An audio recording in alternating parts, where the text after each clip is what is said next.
গতকাল ছিল আমার নতুন টিউশনির প্রথম দিন, কিন্তু বড় ভাই সাবধান করে দিয়েছে ছাত্র নাকি অনেক টাউটবাজ, আমি যেন সেইভাবে পড়াই।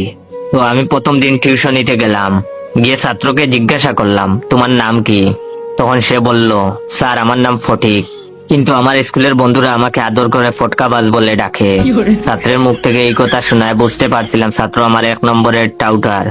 আমিও কম যায় না, আমি আমার ছাত্রকে বললাম, শোনো ফটিক, আমি খুব রাগী একটা মানুষ, তোমার মতো অনেক ফটকাবাজ ছেলেদের আমি পিটিয়ে মানুষ করেছি, তাই আমার সাথে কোনো চালাকি করবে না, প্রতিদিনের পড়া প্রতিদিনই শেষ করতে হবে। তখন ছাত্র আমার মুখের দিকে তাকিয়ে বলল, আমি কি আপনাকে স্যার বলে ডাকবো নাকি দুলাভাই বলে ডাকবো? তখন আমি বললাম, দুলাভাই বলে ডাকবে মানে? ফাজলামি করো, স্যার বলে ডাকবে। তখন সে বললো, আসলে 2 দিন পর তো আপনি আমার দুলাভাই হবেন, তাই আগে থেকে ডাকার অভ্যাস করে নিচ্ছি। তখন আমি বললাম, দুলাভাই হবো মানে? তখন সে বলল, স্যার আমার 3 বোন, 2 বোনের বিয়ে হয়ে গেছে, কিভাবে হয়েছে জানেন? তখন আমি বললাম, কিভাবে? তখন সে বলল, স্যার আমাদের পরিবারের আর্থিক অবস্থা তেমন ভালো না, তাছাড়া বর্তমানে মেয়ে বিয়ে দেওয়া অনেক টাকার ব্যাপার। আমার আব্বু আম্মু খুব চালাক, তারা চালাকি করে ভার্সিটি পড়ুয়া ভালো একটা ছেলেকে আমাকে পড়ানোর জন্য নির্বাচিত করে। তারপর ওই স্যার যখন আমায় পড়াতে আসে, তখন তাকে আমার আব্বু আম্মু খুব আদর যত্ন করে। পড়ানোর সময় আমার আপু খুব সুন্দর করে সেজে স্যারের সামনে গুড়গুড় করে। তো একদিন আমাকে শিখিয়ে দেওয়া হয় আমি যেন পড়ার সময় মিথ্যা কথা বলে ওয়াশরুমে চলে যাই, আর আমিও তাই করি। তখন আপু স্যারের রুমে এসে দরজা বন্ধ করে দেয়, আর একটু পরেই আম্মু আব্বু দরজা ধাক্কাধাক্কি করতে থাকে। তখন আপুটা কান্না ভেজা চোখে দরজা খুলে।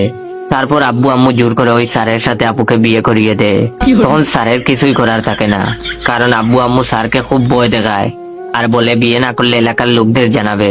তখন স্যার নিরুপায় হয়ে কাঁদতে কাঁদতে আপুকে বিয়ে করে। এতে টাকাও খরচ হলো না, আর ভালো ছেলের সাথেও বিয়ে দেওয়া হলো।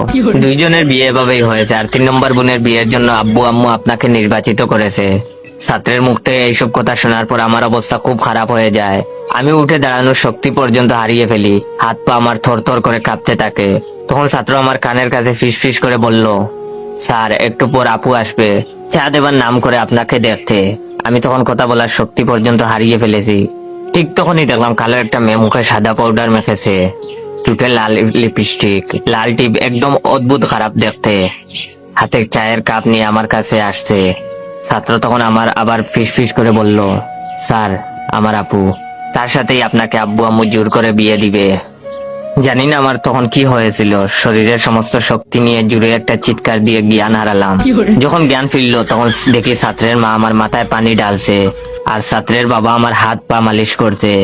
আমি তখন সোজা ছাত্রের মায়ের পায়ে ধরে কাঁদতে কাঁদতে বললাম, আন্টি আমায় মাফ করে দেন, আমি বিয়ে করতে পারবো না, আমি খুব গরিব, আমাকে নিয়ে আমার বাবা মার অনেক স্বপ্ন, তাছাড়া আমার গার্লফ্রেন্ডও আছে, ও যদি জানে আমি বিয়ে করেছি তাহলে আমায় মেরে ফেলবে। বাই দ্য ওয়ে এইটা মিথ্যা ডায়লগ ছিল।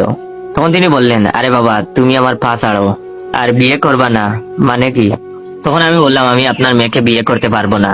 ছাত্রের মা আমার কথা শুনে একদম চমকে গেলেন। তারপর আমাকে সোফায় বসিয়ে বললেন, আমার মেয়ে মানে? আমার তো কোনো মেয়েই নেই, আমার তো একটা মাত্র ছেলে। তখন আমি বললাম, তাহলে ওই মেয়েটাকে? তখন তিনি বললেন, আমাদের বাসার কাজের মেয়ে। ওয়েট, গল্পটা শেষ করার আগে আমার এই ভিডিওটা আপনার 15 জন বন্ধুকে শেয়ার করে দিবেন। অনেকে আমার ভিডিওতে কমেন্ট করেন, জয় ভাই প্রতিদিন নতুন নতুন ফানি গল্প দেও না কেন?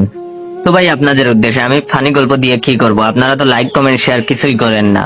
তো যদি চান আমি প্রতিদিন রেগুলার ফানি ফানি গল্প দেই, তাহলে অবশ্যই আমার এই ভিডিওটা আপনার 15 জন বন্ধুকে শেয়ার করে দিবেন, এন্ড কমেন্ট বক্সে বলবেন গল্পটা কেমন লাগছে, এরকম গল্প কি প্রতিদিন চান? যখন আন্টি বললেন ওই মেয়েটা ওনাদের বাসার কাজের মেয়ে, এই কথাটা শোনার পর আমার মাথায় আকাশ ভেঙে পড়লো। শেষে কিনে এই পিচ্চি ছেলে আমায় কাঁদিয়ে ছাড়লো। আমি তখন ছাত্রের মাকে বললাম, আন্টি ফটিক কোথায়? তখন আন্টি বললেন, ফটিক কে? আমি বললাম, আপনার ছেলে। তখন তিনি বললেন, আমার ছেলের নাম তো পিয়াস, আর তুমি অজ্ঞান হবার পর পিয়াস যেন কোথায় গেল। আমার মাথায় তখন জিম জিম করছে, এই ছেলে তো মহা টাউটার, এই বয়সে যেরকম টাউটারি করে, বড় হলে না জানি কি কি করে। আন্টি তখন আমার মাথায় হাত রেখে বলল, বাবা তোমার মনে হয় আজ শরীরটা খারাপ, তুমি বরং আজ চলে যাও, কাল থেকে না হয়ে এসো। আমি রাস্তা দিয়ে হাঁটছি আর ভাবছি, সারা জীবন আমি মানুষদের সাথে ফটকাবাজি করেছি, আর আজ কিনা আমার হাঁটুর বয়সী ছেলে আমায় কাঁদিয়ে ছাড়লো। বেঁচে থাকতে এই মুখটাও ওই ছেলেকে আর দেখাবো না।